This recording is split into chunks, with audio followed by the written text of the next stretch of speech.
What's going on, everybody? It's Chef Grammer with the ABQJournal, and you are joining me live from the Global Credit Union Arena at Grand Canyon University. Let me turn this up just a bit here. The Havocs just were let into the arena, and we are about 50 minutes away from tip-off here in Phoenix. UNM Lobos against the Grand Canyon University Lobos. Let me do it this way here. How about that?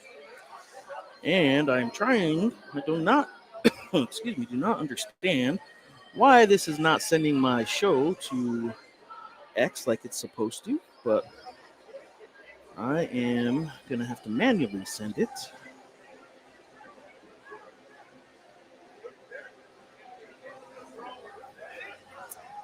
Something happened on our StreamYard connection where the show is not showing up now on social media like it is supposed to, so I have to manually send the link over there. It did show up on the Journal's YouTube page. It is not showing up on the Journal's X account, and my X account, rather.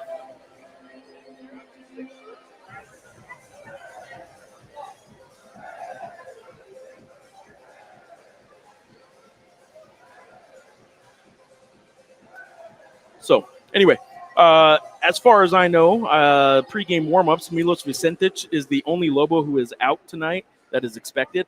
Kevin Patton's still out, obviously, and Chris Howell is still out. Chris Howell is somebody that they don't know yet. They don't know if he's coming back anymore. They're exploring the possibility of a potential redshirt season. And so, NV3, you're telling me you got a notification on X? Why did I not get one? I don't know what's going on here. It's not telling me it's on X, but if you got a notification, I'll take your word for it. And I'm going to assume that everything is good to go because I do not see it on mine, but that is okay. So, Kevin Patton not playing tonight. Chris Howell not playing tonight. Milos Vicentic has a lower body injury is the official word. I do not know, to be honest, exactly what that's about. I just bumped the camera here. So let's fix that. You can see the band over there and a big sign. You can see Rob and Hunter Green right here. This is Grammar Vision here as I manually move the webcam around with just by hand. We got up here in the media room, we got the National TV Center Court Cam is up here with us. Got Hunter down here talking to somebody from Phoenix. Rob Portnoy is talking with them as well. But you can see the student section is starting to file in. We are on the side of the student section here, and they kind of stagger them coming in section by section. I guess they used to just open the doors and students would run in, and there were some potential safety issues with that that led them to stagger it and just come in sections now. But by game time, it is full, it is packed, it is loud. And it will be, you'll hear it on TV, you'll see it on TV, and should be nice and loud. So let's see here.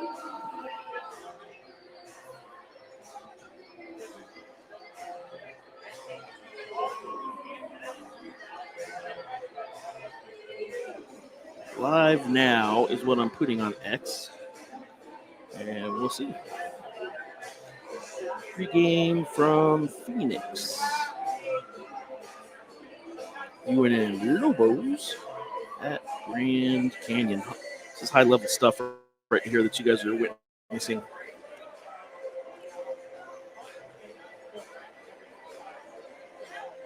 I will have to figure out, obviously, why we are not getting the notifications out. You guys, I guess, are getting alerted when I go on live, but there's also supposed to be a post that isn't going. So, anyway, we got it now.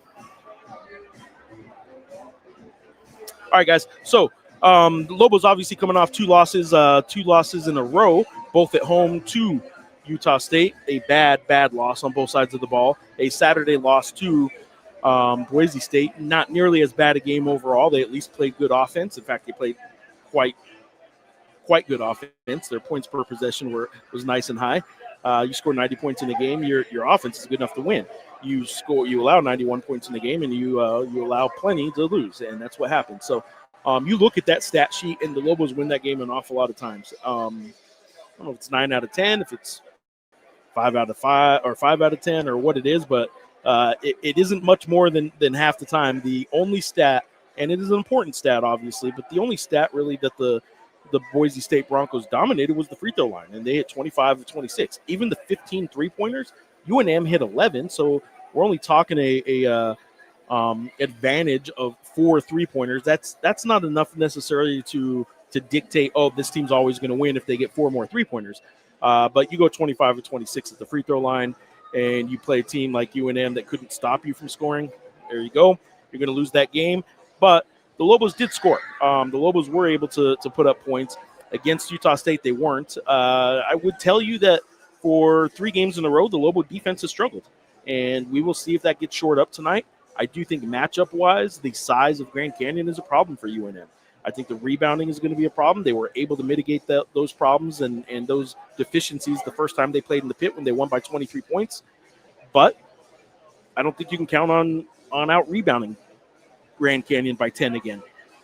That's likely not going to happen. They're a great defensive team and a great rebounding team. And I would tell you, too, that I think Grand Canyon, because of what happened in the pit, is going to be nice and ready, if you will, for this game. And really eager for this game, coming off a loss to UNLV. A game that if you want to be a top 4 team in the Mountain West, shouldn't lose that game. UNM probably shouldn't lose 2 in a row at home either. Now, they did have a 23-game home winning streak before that, so it's not like they've been stumbling like this. They didn't have the hiccup at home earlier in the year, kind of like the Youngstown State game, right? So Grand Canyon is a team, just like the Lobos, that both teams kind of still have to prove a little bit, I think. But both of these teams, along with Nevada, are teams 3, 4, and 5 in a league where the top 4 get a bye into the conference tournament. So it's going to be exciting to see what goes on down the stretch, month of February, the first week of March, with Nevada, with Grand Canyon, and with New Mexico. And they all have games against those top teams still. So San Diego State comes to the pit. Utah State, UNM has to play the last game of the season in Logan. And I would tell you that I would say that if I'm guessing right now, I'm gonna take New Mexico and Grand Canyon to be the 2 of those 3 that get the 3 and 4 seeds. You probably would rather, well, frankly, you probably, if you're gonna have to play either, I guess you're trying to figure out at that point who you want to play in the quarterfinal, right? If you are the 4 seed, I guess you're going to play the winner. Probably Boise State is probably going to be the 5 seed, or Nevada would be the 5 seed. So yeah, I'm just hypothetically here. Too much basketball to play to really start kind of worrying about the Mountain West tournament bracket. But I will tell you, I think Grand Canyon, New Mexico, and Nevada are the 3 teams. I do not see a scenario where UNLV or Boise State play their way into the 4 seed spot. So, and definitely not the 3 seed spot. And Utah State and San Diego State, well, I don't think either one of them runs the table and goes undefeated from this point on. I think both of them have at least one more loss in them. 2 of them, I think San Diego State might lose twice. I would tell you that those 2 teams are still probably going to hold on to the top 2 spots, the 1 seed and the 2 seed in the Mountain West tournament. So there you go. Let's get to some of your questions here. Were UNLV seats better for the media? Seems far away. We're pretty far away, but no, these are better than the UNLV seats. This is an actual media room, stage, separated from the fans a little bit so we can work. There's space. Yeah, we are in a much better situation than at UNLV. UNLV decided to sell the courtside seats that media used to be, which is fine with me. Then when they decided where to put us, they just kind of looked, we'll just stick them up there 50 rows up, and put a couple wooden 2x4s up there, some plywood tables, and throw a tablecloth over it and call it a media row. And it's a mess at UNLV, but there's also a reason they aren't exactly getting a whole lot of media coverage at UNLV right now anyway. So and it's not like they don't get the national TV games. Those games, they still get to sit courtside. But yeah, when you have a whole lot of sports going on in town and you treat the media the way UNLV does, then I think that's why they aren't exactly getting the coverage they once did. They also aren't winning like people, like fans want them to, expect them to, right? So, but yeah, these seats are fine. We're good. All right, BT is in. How? AGG, hope you're doing good. It's been a while. Nick, I am doing very good. I am getting paid to watch basketball tonight. I am doing very good. We got Franklin Fay. Do you think the Lobos, being a complete new team, is now coming to light with the 2 losses? No. I would say the new team aspect of this was more when they lost to New Mexico State on the road, a team that's turned out to be not very good. When they had a horrible first half, really good second half, but they looked lost in that first half. They had their worst statistical game of the year was actually a win. You could argue their worst statistical game was their Alabama State game, November 26th. That first month of the season, I'll also point out they lost to Washington State in an exhibition, and they put up like 44 three-point attempts in that game, and people were freaking out. I would say those games were more of a sign of the Lobos just coming together and trying to learn each other than what happened last week. I would tell you that what happened last week was a team that playing for first place, playing above themselves like New Mexico was, ran into a buzzsaw in Utah State, played arguably their best game of the season, and just pounded them. The Boise State game, horrible matchup, kind of like tonight's Grand Canyon one, where they got a bunch of size and rebound really well and defend really physically. And I would say that those are bad matchups for the Lobos. So that's kind of what happened last week. They still had every chance to win the Boise State game and just weren't able to. So I do think that maybe the fact that they were playing for first place last week had everybody really, really excited. Then they lose 2 games in a row, and people kind of want to figure out, well, what happened? Why? I just don't know that they're going to win back-to-back games a whole lot. Like, you play that same schedule, Utah State and Boise State at home back-to-back 10 times, and you're probably not winning both of those games more than once or twice. Like, you're going to lose to that Utah State team the way they played a whole lot of times. So I don't know what's going on over here. We got the band singing something over there. It's a Mr. Grammer. It's a bouillon night. I would tell you it better be. Like, he hasn't exactly played his best I mean, he wasn't at his best last week. He hasn't been bad, and teams focus on him. And he could use some help, man. Like, he really could sometimes down low. But I would also tell you that he hasn't been – the last 2 games weren't his best. His part of it, he needs to step up too.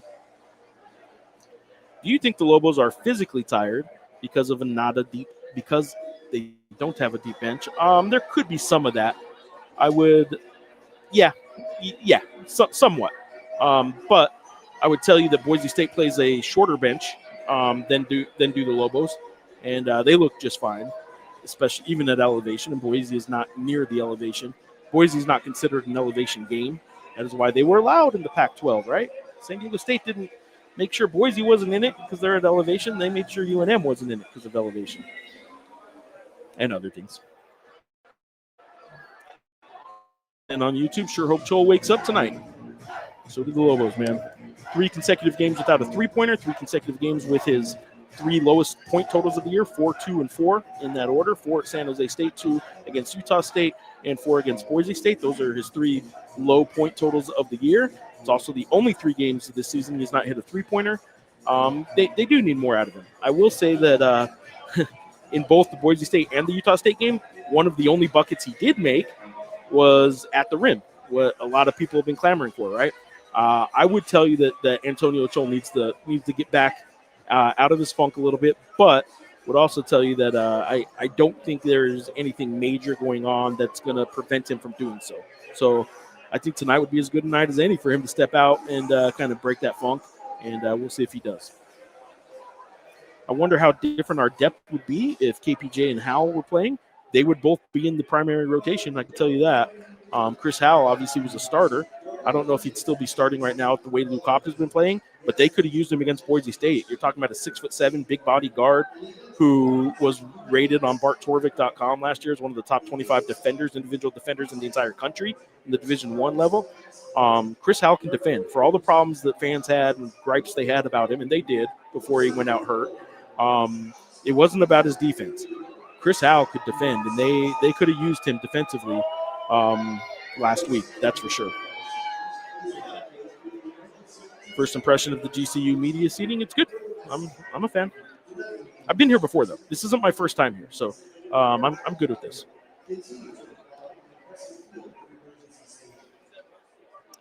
Real ones, remember, we lost here in the Noodles era, 2014, December 23rd, 2014. It was a 3-point loss. It was a Hugh Greenwood game. It was the 14-15 season, so it wasn't Noodles' first year. I believe it was the second year. And but yeah, it was a December 23rd game. It was one of those dreaded game before Christmas losses that the Lobos had, and they kind of looked kind of out of it late in the game. Like I remember that second half, just like, man, hit a shot, and they just couldn't make a play down the stretch that would have secured the win. And but yeah, I remember that game. Because it was December 23rd, the student section wasn't its notorious self, but there are still some students here, still some fans.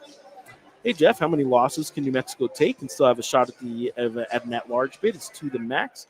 I would tell you that the losses that they could still take that aren't going to kill them and kill their postseason chances. And I'm not saying they can take all these losses. I'm just saying individually and maybe a max 2, depending on other wins they get. On the road at Nevada is not going to hurt them computer-wise if they don't get blown out. On the road at Utah State definitely won't hurt them. That'll be a quad 1 game. You lose a quad 1 game, it doesn't blow any NCAA chances. Their home game against San Diego State is another one. And tonight's a road game at GCU. Those 4 games aren't going to kill them if they lose them, right? But I'm not saying you can lose all of those games. I'm just saying those are the games that if they lose again, it better be one of those 4, and then you better also pick up some of those wins. I will point out, too, that they are still in everybody's first 4 in or first 4 out. They're in a 12 to 15 team kind of lump of who's getting the final 8 spots, right? The last 4 in, the next 4 in, those 2 chunks of 8 that are in, and then the next chunk of 8 that are kind of out. Like, they're in that 16-team field, if you want to call it the 16-team field. The Lobos are in that. And in the middle of February, none of those teams are out of it. None of those teams are guaranteed in it. You can play your way in or out, and the Lobos are still very much in that mix. Now, nobody wants to see them lose 2 home games in a row, but what I'm trying to convey to people is the Utah State, even at home, losing to Utah State at home because Utah State is the top 25 RPI, what the heck, net team right now. That game isn't like something the NCAA selection committee is going to look at and be like, wow, they lost at home. They don't care. Even by the point total, you look at the UNM schedule, and that's the only one they've had like that all year. Committee's not going to like say, wow, that's a deal breaker. You lose to Boise State twice hurts, but Boise State's metrics are actually fine. It wasn't like that was going to be a deal breaker. Now, you keep losing them, obviously, but this is still a team that is in 3rd place in the Mountain West right now and still very much can make the NCAA tournament, but better fix their defense. All right, on YouTube, did you speak with Grand Canyon University local media people to see if there's much on-campus hype like there was for an NMSU game in the past? Are they expecting a sellout? Good 1,000 students were at the pregame pep rally. Student section's full now. The band is there. Quite a bit of hype. Nationally televised game. So have I talked to the media here? No. I mean, I talked with some of their coaches. I talked with some of their, well, I guess their media sports information director team and all that. Actually, I shouldn't say that. I just talked with Richard Ober, who I knew well back in the day when I was working in Arizona, and he was as he still is, at the Arizona Republic, and I was working down in Tucson. We knew each other then and still know each other. Where do I eat in Phoenix? I don't know, man. I got here this afternoon. Today, my hotel room was not ready, so I went to a nearby Denny's and I ate at Denny's. That's where I ate in Phoenix today. But yeah, I don't have a Phoenix go-to or anything like that. What exactly happened to Chris Howell? He has an oblique injury. He got twisted, and he has an oblique injury somewhere, kind of rib cage-ish area is my understanding. But he has an oblique injury. That's all I know. I'm not allowed to practice this, so I can't tell you much more than that.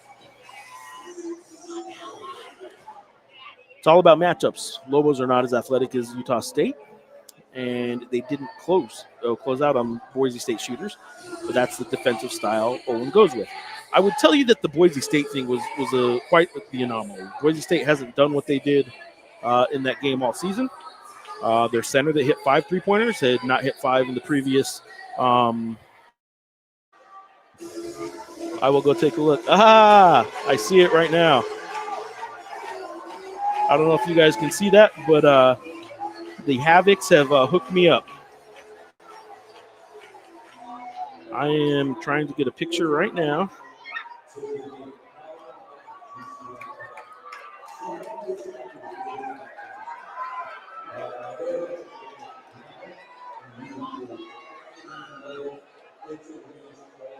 Oh, we got a hand right in the way.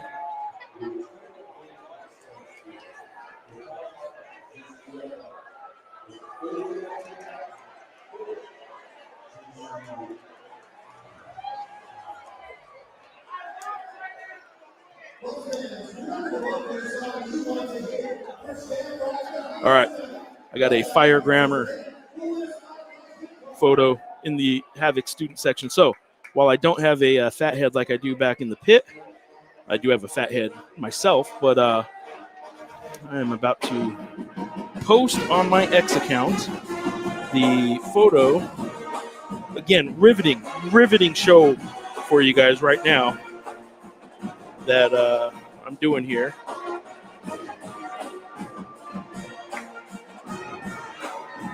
All right, there we go. So let's go. What I was saying was the defensive game plan. It does allow 3-pointers. It does allow space on the perimeter. What I would tell you is that the Boise State game plan probably wasn't as flawed as it appeared, only because Boise State hasn't done that all year. That was the first time. Their center that hit 5 3-pointers, Drew Fielder, had hit 5. It didn't hit 5 in his previous 5 games combined. He just hadn't hit that many. He does hit threes. He does stretch it out a little bit, but he doesn't hit volume like that. So, they should have fixed it. Should have come up with something better earlier, an adjustment. They didn't. That is why they lost. But it is what it is. All right.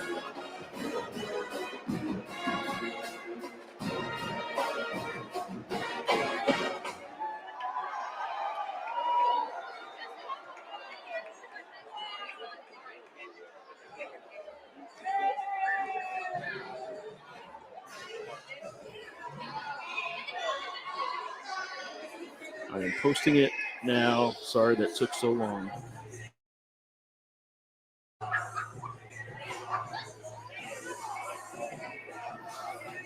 right, back to your questions.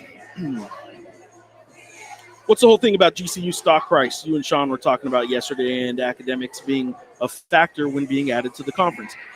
So that privately, you can they're on the stock exchange. They are they would tell you that they are not a for-profit school.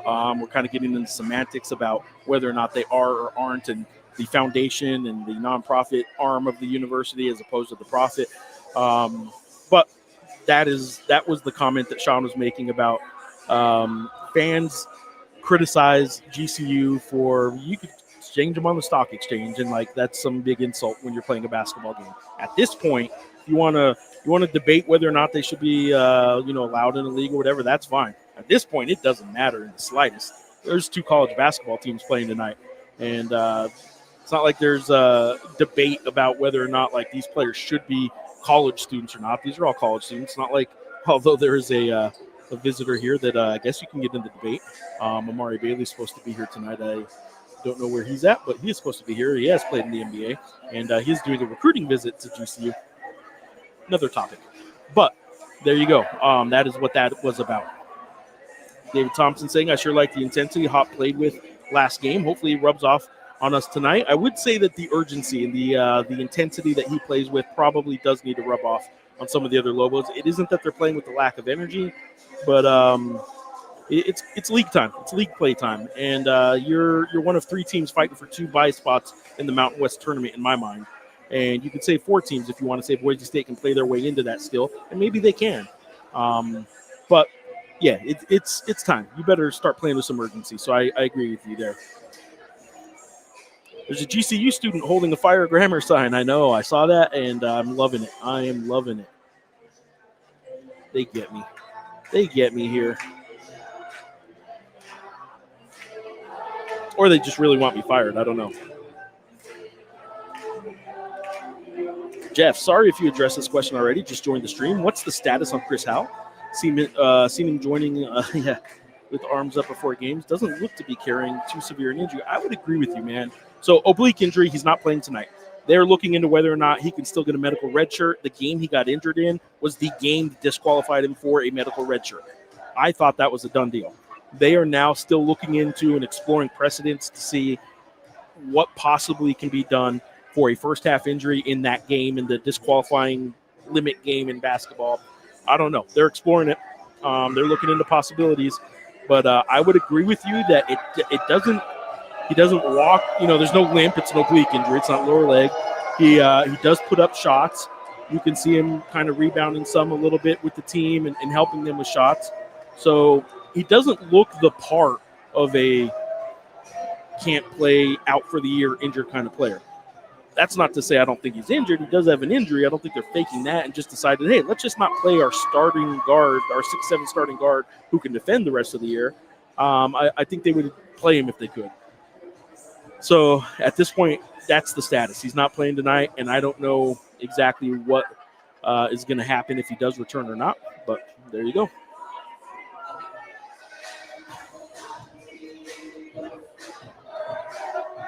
Any Amari Bailey sightings? No, I haven't seen him yet. Did they cancel his visit after the Badaki ruling? I don't know, man. I got to be honest with you. I don't know for sure. Sorry if you've talked about this. Any updates on stadium funding in the Roundhouse? No. I will tell you the update I have is I listened to the Senate Education Committee today, and I will have a story tomorrow for Friday's print edition. Probably tomorrow night sometime the story will be posted. But there is an update on in as much as it passed a funding bill for $5 million for UNM and NMSU, passed the Senate Education Committee. That's far from a done deal. That is the first step in a funding bill that the UNM and NMSU didn't ask for, by the way. Mo Maestas and George Munoz are the authors of the bill that basically are trying to put forth a little extra funding for UNM and NMSU athletics. We'll see how that goes. Why does the coin hate Colorado State? That's a good question. That is a good question. And I will tell you tonight, I'll put my picks on air right now. The coin is going New Mexico. Let me double check that. Hold on. I haven't posted yet, so let me double check. She sent me the text message. Oh, no. The coin is going Grand Canyon tonight, favored by 1.5. I don't know, man. On the one hand, I picked New Mexico to cover the last couple games, and they did not. I also just don't see New Mexico losing 3 in a row. I think especially since the coin, I just went 3-0 last night. The coin went 0-3. Let's go opposites again. I'll take New Mexico. I'll jinx it for all you Lobo fans watching. I'll take New Mexico getting 1.5. We'll see what the spread is. Actually, let me double check right now. The line will be, I will give the line whatever DraftKings right now on ESPN says. Mountain West update. Still at 1.5. I will take Grand Canyon. I will take New Mexico getting 1.5. And the coin is taking Grand Canyon to win by 1.5. And there you go. The Grammar's guess is on air before on Twitter. So there you go. All right, guys. Appreciate you guys for being on. What else we got? I don't know, Jeff. It seems defensive struggles are mostly due to a couple of guys, Albury and Albury. I don't know if that's a couple guys. I would tell you that not stopping smaller guards, as I asked Olin about the other day in the press conference, has been a big issue. They've had 7 guards under 6'4" this season, so 6'3" or shorter, go off on them for 20-plus points, high volume of assists a lot of times, high volume of free throws, so they're getting fouled a lot. Dylan Andrews, 6'3", he did it the other night. Mississippi State had a couple of them. Look, they've been giving it up to some smaller guards. That would be Dayton Albury. That'd be Uriah Tenet some too, but it's also help defense. As they've extended, because Olin has sort of corrected a little bit how much space they were giving on the perimeter, as they've extended a little bit further out, well, once a guard blows by, when you're extending the defense a little bit, you got a little bit more of a running lane, if you will, a launch pad to a runway to the rim, and you're getting that running start. And they've been a lot of A lot of smaller guards have been drawing fouls in the paint lately against the Lobos, and part of that is because the Lobo defense has started to extend a little bit more than they were earlier this season when they were just begging teams to shoot a bunch of threes. Well, it didn't matter on Saturday because Boise State both hit the threes and had a small guard get by those that extended defense and draw fouls inside. So it was a mess. All right, guys, it is 20 minutes till tip-off. In Phoenix, UNM Lobos, Grand Canyon Lopes. And it's going to be a good one, man. Should be a good one. I think the winner of this game and the loser of this game are still actually going to potentially end up in the top 4 in the Mountain West. Nevada's right now the team I'm kind of picking as the odd man out, although they have the best schedule remaining. They do stuff to play at San Diego State. Like, there's going to be losses. There's not a team in the Mountain West that's going to run the table from this point on, is my prediction. I don't think Utah State runs the table. I don't think San Diego State runs the table. And I just don't think Nevada, Grand Canyon, or New Mexico run the table either. So see how many losses. So there you go. All right, guys. Appreciate it. ABQJournal.com/sports is where you can get my post-game coverage, post-game video as well. Tomorrow morning, emptying the notebook. And I'll be back in Albuquerque tomorrow afternoon. And I'll stay up all night doing the emptying the notebook and fly back in the morning. And there you go, ABQJournal.com. where you can get all our coverage. And follow me on X. Right now, it looks like we got Rob and Hunter sitting right in front of me down here doing their pregame show. So if you want some more pregame coverage, 770 KKOB AM, 96.3 FM is where you can listen to their pregame show. Thanks for being here, guys. We got one more in here. What does it say? We got Kylo Sanchez in Borgo UNM on YouTube. Thanks for being here, guys.